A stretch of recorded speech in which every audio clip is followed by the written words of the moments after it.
Et oui, bientôt la fin du stress météo. Comme on vous l'a déjà montré, on s'est occupé de déposer l'ancienne toiture, mais on a quand même fait appel à des charpentiers pour la reconstruire. Bah ouais, quitte à tout refaire, on s'est dit que c'était pas mal d'aller chercher quelque chose d'hyper efficace thermiquement et qui, par la même occasion, allait nous permettre d'éviter de faire des ramparts à 5 mètres de haut. On a fait le choix de la reconstruire avec des poutres en I. Elles sont constituées de deux morceaux de lamellé collés reliés par une plaque en fibre de bois compressée. La première étape, ça a été de renforcer les deux arbalétriers existants qu'on voulait absolument conserver, et pour ça, on a choisi d'installer une poutre qui sera cachée dans le futur faux plafond du couloir.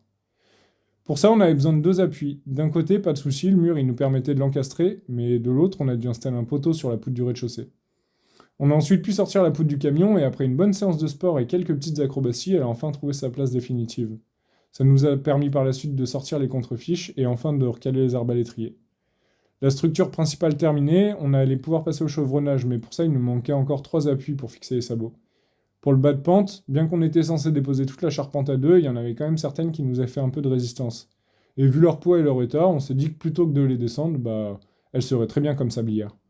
L'avantage, c'est que maintenant que les appuis sont en place, ça va super vite à poser avec les sabots. Et en plus, elles sont faciles à couper et à transporter. Pas mal, non?